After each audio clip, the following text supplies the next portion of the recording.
एक तरफ दुनिया के सामने शांति की चादर ओढ़े बैठा ड्रैगन और दूसरी तरफ भारत की पीठ में खंजर घोंपने वाला की तैयारी। जी हां, एक बार फिर चीन ने साबित कर दिया है कि उसके शब्दों में मिठास और इरादों में जहर छुपा होता है। बॉर्डर विवाद सुलझाने की बात करते हुए चीन कहता है कि हमें भारत से संवाद बनाए रखना है, हम शांति चाहते हैं। लेकिन इसी चीन की चालबाजी आप देखिए। वहीं दूसरी तरफ वो पाकिस्तान, बांग्लादेश, श्रीलंका और अफगानिस्तान को अपने साथ जोड़कर भारत के चारों ओर एक नया जाल बुन रहा है।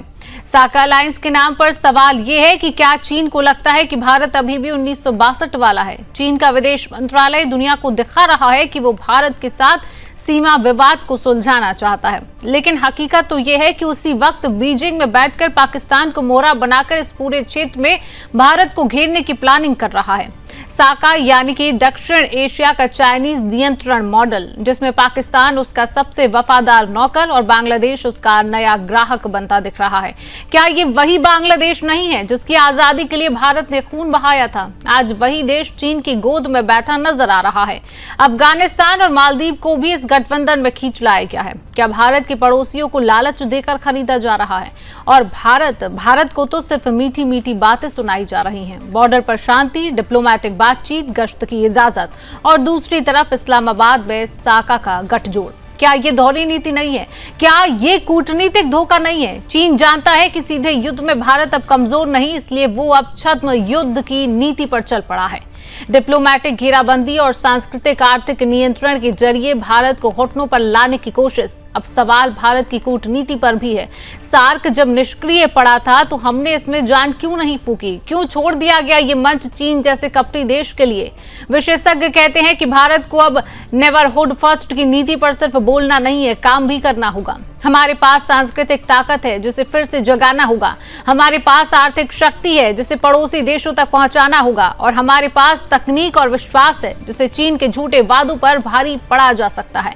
लेकिन उससे पहले ये सवाल देश पूछ रहा है कि क्या चीन की दोहरी चाल भारत के लिए खतरे की घंटी नहीं है? क्या ड्रैगन का ये नया गठबंधन भारत को घेरने की साजिश है? क्या भारत और अब सख्त नीति और स्पष्ट रणनीति की जरूरत है? और क्या अब समय आ गया है जब भारत को शांति के नाम पर होने वाली इस धोखेबाजी का करारा जवाब देना चाहिए?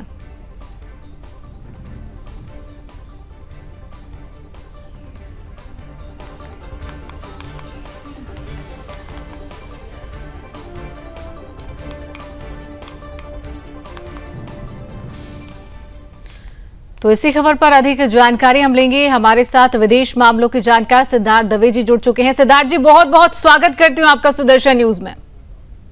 जी नमस्कार, धन्यवाद। जी सिद्धार्थ जी, जिस तरीके से चीन दोहरी राजनीति करता है कि एक तरफ तो शांति की बात करता है लेकिन पीछे से ही भारत के लिए साजिश भी रचता है, क्या किस तरीके से आप इसको देखते हो और आपका विश्लेषण क्या कहता है? देखिए, विदेश नीति हमेशा दूसरे देशों के साथ अगर हम कंपेयर करें तो वो कहीं ना कहीं पे कैट एंड माउस जैसी एक स्थिति हमेशा रहती है।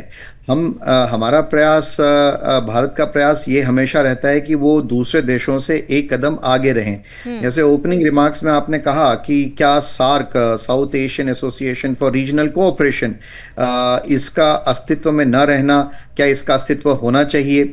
तो मैं समझता हूं कि जब सार्क की जहां बात होती है जिसमें भारत के चारों ओर जो पड़ोसी देश हैं वो सब उसमें है, और मुख्यतः उसमें पाकिस्तान और भारत, ये दो बड़े देश हैं।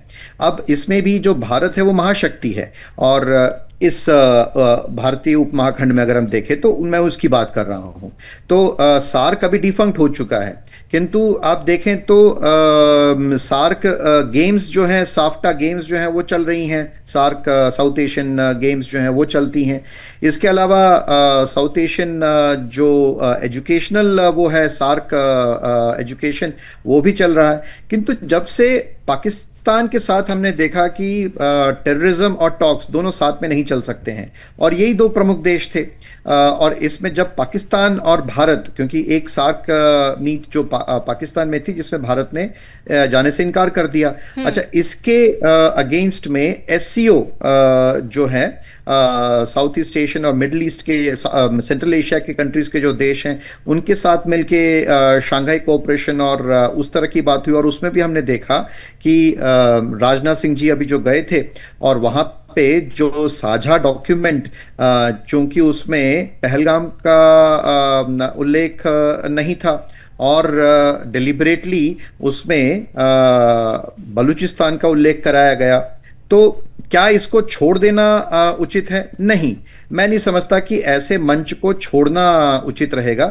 हमें उस मंच में रहते हुए ही उनके साथ एंगेज करना है, हमें उस मंच में रहते हुए ही उनके साथ डायलॉग करना है, क्योंकि बाकी सारे जो देश हैं, बाकी सारे उसमें उज्बेकिस्तान, कजाकिस्तान और जो सेंट्रल एशियन कंट्रीज हैं, भारत अगर निकल जाएगा तो फिर चाइना और रशिया की करीबी और नज़दीक हो जाएगी। तो उसमें रहते हुए ही हमें अपने जो डिप्लोमेटिक प्रोसेस है, डिप्लोमेटिक चैनल्स हैं, उसको हमें आगे चलाना है। उससे निकलना ये उसका उपाय कदापि नहीं है। और मैं जिस तरह से देख रहा हूं कि भारत जो सक्रिय हो रहा है डिप्लोमेटिक फ्रंट में सेंट्रल एशियन कंट्रीज के साथ, वो एक नई ऊंचाई पे भारत की विदेश नीति को ले जा रहा है। सिद्धार्थ जी, ऐसे में भारत को अपनी रणनीति में क्या बदलाव करना चाहिए? क्योंकि जिस तरीके से चीन, पाकिस्तान, बांग्लादेश गठबंधन पर लेकर भी उसको भी लगातार जो है सवाल खड़े हो रहे हैं, तो ऐसे में क्या भारत को अपनी रणनीति में क्या बदलाव करने चाहिए? क्या लगता है आपको? नहीं, सही दिशा में जा रही है। जो डिप्लोमेटिक प्रोसेस जो भी हो रहा है वो सही दिशा में है। अभी रिसेंटली शायद दर्शकों को इसके बारे में नहीं पता होगा, लेकिन जो जूट है, तो जूट के इंपोर्ट पे भारत ने जो है कड़ा रुख अपनाते हुए उसको बैन किया, और एक मेरे ख्याल से नावाशेवा पोर्ट है वहाँ से इंपोर्ट अलाउ किया है। इसके अलावा सारे पोर्ट्स में जूट का जो इंपोर्ट होता है भारत में बांग्लादेश से, उस पर रोक लगाई। तो जहां पे आवश्यकता होती है हम वहां पे आर्म ट्विस्टिंग भी करते हैं, वहां पे हम कड़ा रुख भी अपनाते हैं, और जहां पे आवश्यकता होती है वहां पे हम मदद भी करते हैं। आप जो पूरा बजट अगर भारत का देखें तो उसमें दिखता है कि हम कितना आवंटन बजट जो है उसमें से मालदीव्स हो गया, मॉरिशस हो गया, सारे हमारे पड़ोसी देश हैं, उनके लिए भी एक अलग से बजट आवंटित किया जाता है। तो इसका प्रावधान बजट में ही होता है। तो ये भी दिखाता है कि कहीं ना कहीं पे जो वहाँ पे परियोजनाएं चल रही हैं, अफगानिस्तान में जो परियोजनाएं चल रही हैं उसमें भारतीय कंपनी, और जो रोड्स बन रहे हैं उसमें BRO, बॉर्डर रोड ऑर्गेनाइजेशन, वो पूरी तरह से उसमें इन्वॉल्व है।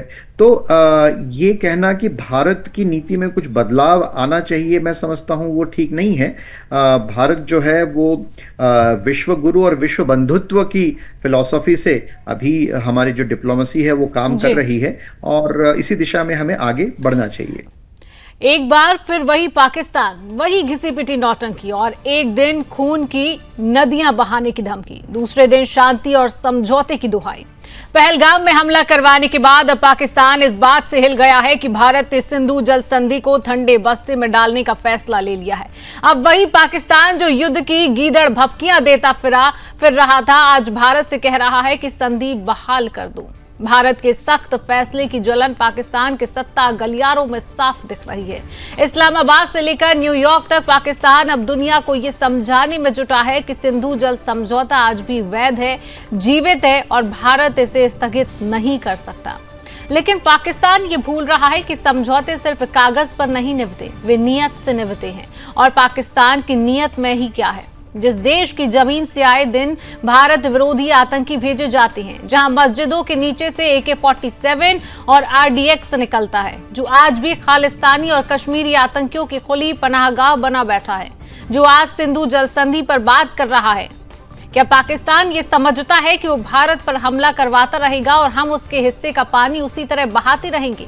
क्या भारत अब भी उसी 1960 वाली सोच में जिए, जबकि पाकिस्तान 2025 में अभी जिहादी मानसिकता से बाहर नहीं निकला? अब पाकिस्तान ने हैग स्थित स्थायी मध्यस्थता न्यायालय का हवाला देना शुरू कर दिया है। कहता है कि कोर्ट ने कहा है संधि वैध है। अरे, जिस कोर्ट को भारत ने कभी मान्यता ही नहीं दी, उस कोर्ट की दुहाई अब पाक दे रहा है। और इस्लामाबाद की गली में खड़े इशाक डार साहब कहते हैं कि भारत संधि को एक तरफा स्थगित नहीं कर सकता।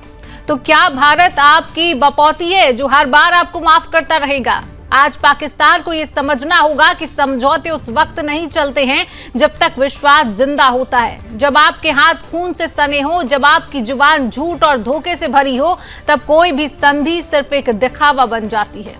भारत अब बदल चुका है। पहलगाम हो या पुलवामा, अब हर हमला सिर्फ जवाब नहीं, हिसाब मांगता है।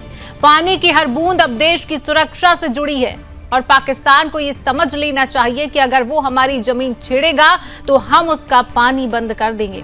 ऐसे में सवाल उठता है कि क्या सिंधु जल संधि अब सिर्फ कागजी दस्तावेज है?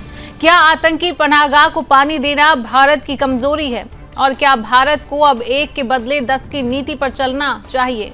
इन सवालों का जवाब तो आने वाले समय ही दे पाएगा, लेकिन तब तक शायद पाकिस्तान प्यासा ही मरेगा।